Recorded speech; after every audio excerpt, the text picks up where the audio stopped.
All right, so I'm in the slot before the snacks, but I'm here to speak about the post-engineering org and a case study we've been doing at PFF. Started in January and we finished it in March.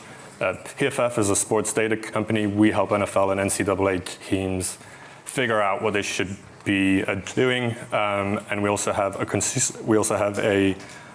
consumer arm which does fantasy football, sport betting, and for those of you who know American football, there's a draft happening end of the month, and so allows people to basically play as one of these teams. We're a fully distributed engineering team, so we got engineers in India, we got engineers in Spain, and all the states in America. But first, let's get into some kind of stats. So we have 100 million page views annually. We have 9 million drafts happen on an annual basis. It's a fairly popular tool. And the issue that we had was we were 200 employees, around 20 engineers, and we were falling behind competitors. We were focusing on sport betting stuff, but a lot of our consumers were actually interested in this. And then with Cloud Opus coming out, I started experimenting around November on a personal level, and then it got spun out to 2 engineers. One of them was our strongest front-end engineer, and the other one was one of our strongest full-stack engineer. So really, the question I was asking was, instead of figuring out how we can help engineers go and output more, how do we help make the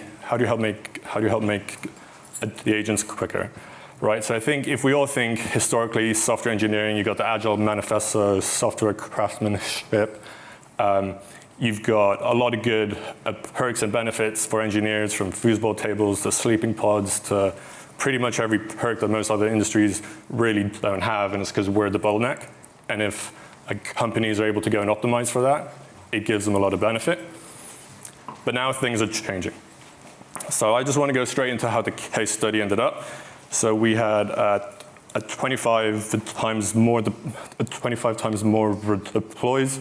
So the 2 engineers were deploying 5 times every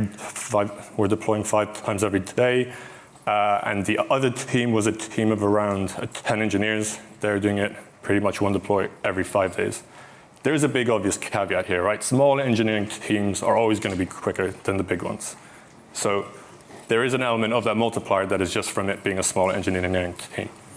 However, that smaller Tiger team still had to coordinate all of those still had to go and coordinate all of those deploys with the bigger team. So there was still that kind of issue that was happening. And this is always hard. How do you validate like the output is actually helpful? The number of the PRs isn't helpful. The amount of code isn't helpful. So we basically blended the number of tickets with the code complexity, and we found that their output was a 10x. Got another slide which might look a little bit hectic, but just bear with me. So these were the features that we went and constructed. With those 2 engineers, it took them under a 2 month. If we're going to do this before, we were estimating it's going to take 4 months. The big thing you can probably have a look in the top half is one of the engineers gets unblocked in under a month and can then start building other stuff. Whereas in the old way, they're both blocked for 3 months.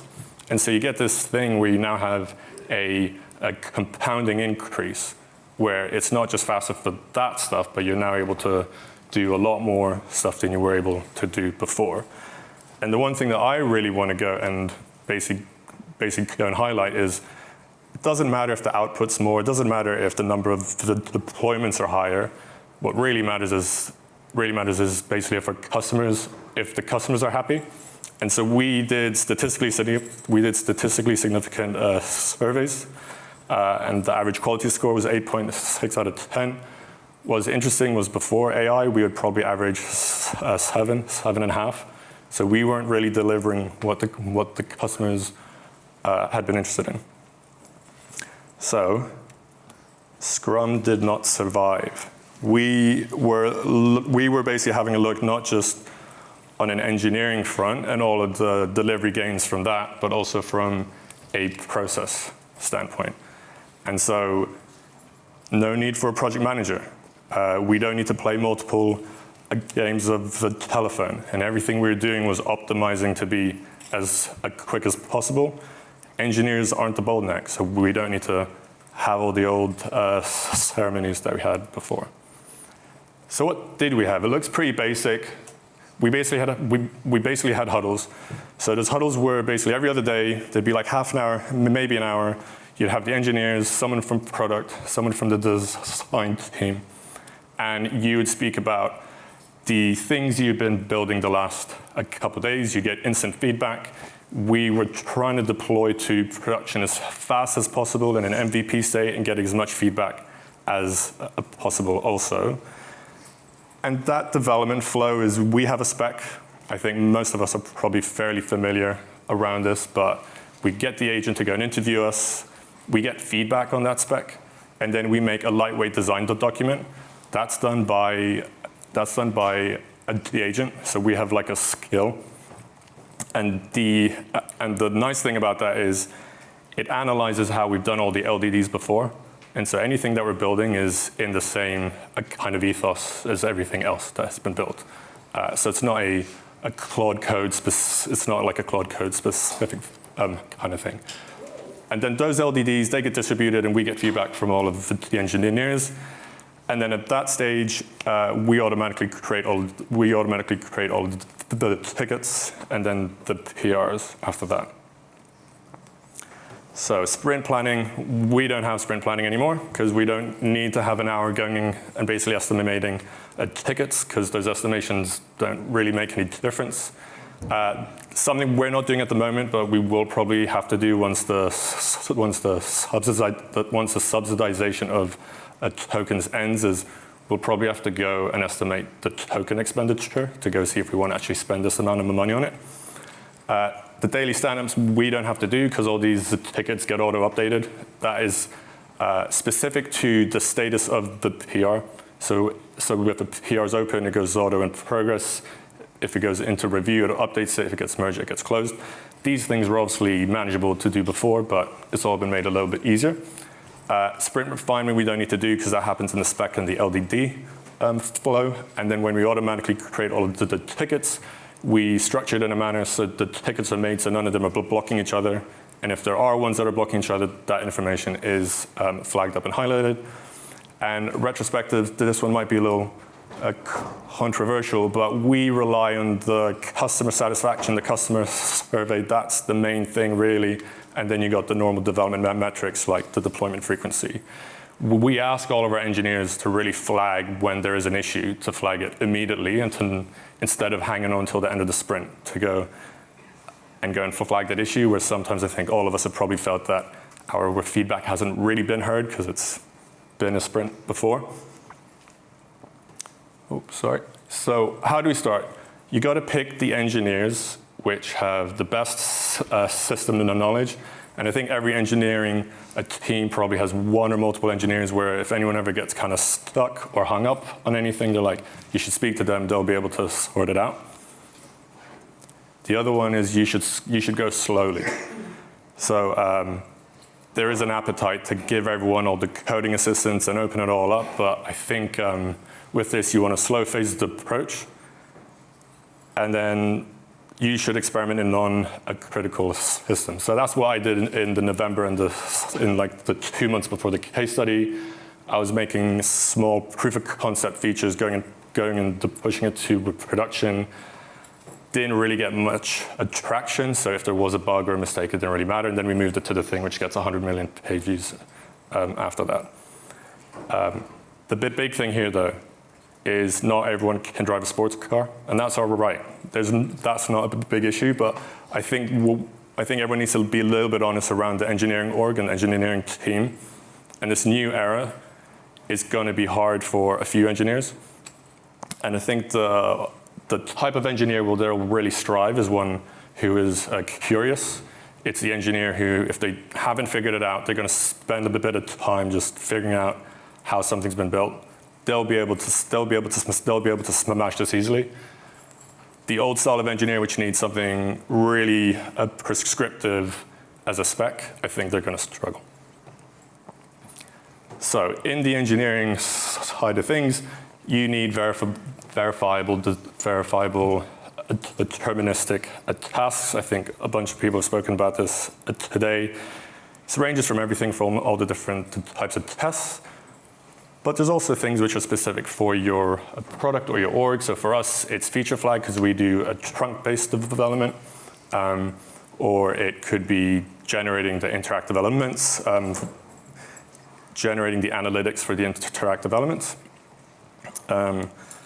Next thing is the agentic code review. So with us, we didn't really like relying on agents to do code reviews for system design and what engineers would usually do code reviews for. We use agents to do the code reviews that engineers hate getting any feedback from. So that's like the variable names, this doesn't fit the style, or like those kind of opinionated manners is much easier to offload. And then you can remove that whole kind of emotional aspect out of it. And then you just allow the engineers to focus on the big picture. We still need people involved, but it's really heavy on the spec, really heavy on the LDD, the lightweight design document, where we figure out how we're going to build this. And the thing I haven't touched on at the moment is the product. We're in an era where everyone's able to create anything in an hour, but a lot of these tools have the brand feel and the product feel of something that's been created by a Claude code. And so if you really want to get the best out of it, you really need to make sure that the engineering team is spending time making sure it still feels like basically every other product from the company. So how would I recommend tackling this? You should go see your engineering development lifecycle like a kind of a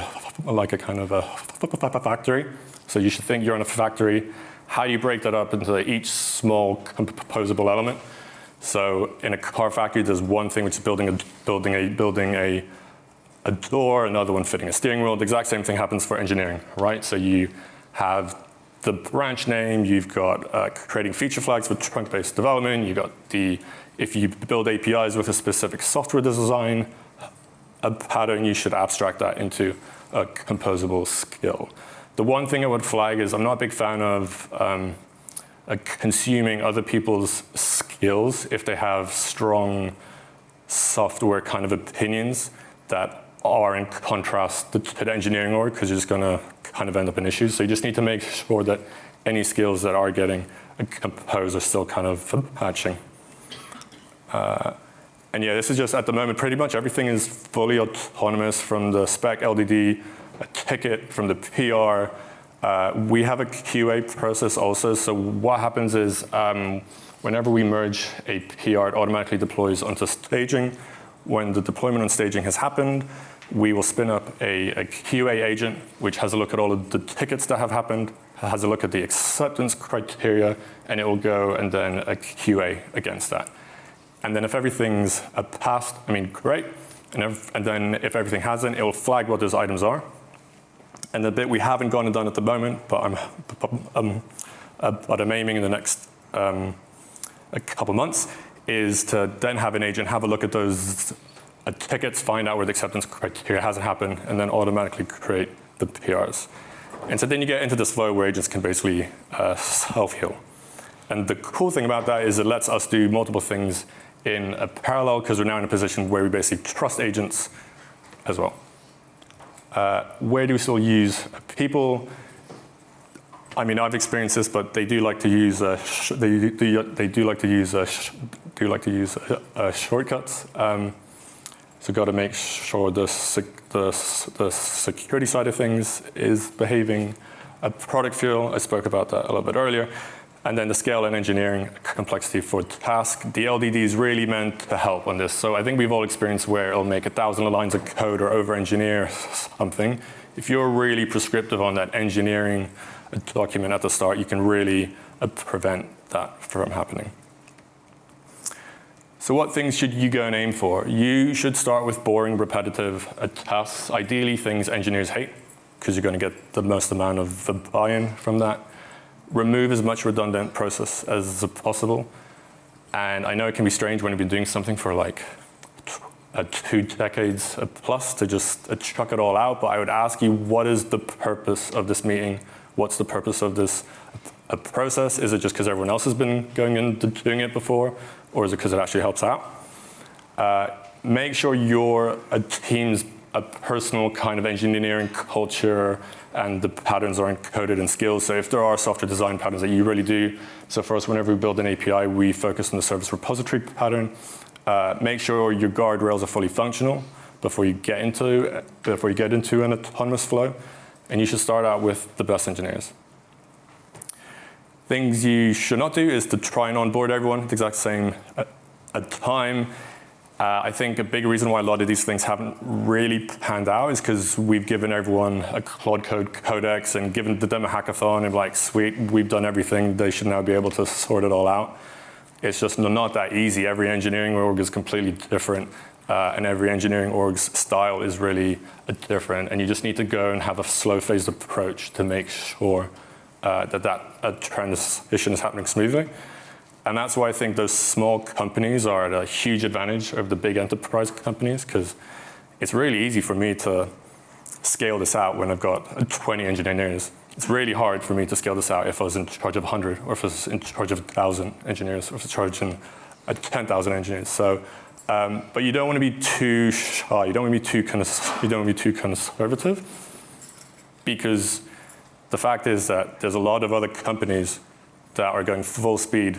And for us, even from our perspective, I felt a few months behind, and I was kind of feeling it. And I think if you think about the compounding impact I was talking about at the start, that's just going to carry on happening. So like a few months behind at the moment might be 6 months behind in a few months, might be 12 months behind a little bit afterwards. And then again, just take it slow. It needs a phased kind of approach, and rely on your engineers to let you know whether you can scale things faster or if it needs a bit more time. I know I spoke to you about a lot of features that we built, but I didn't show you any of the features. If anyone does want to have a play around, feel free to scan the QR code and then you can have a look at all this stuff. But cool. Thank you, everyone.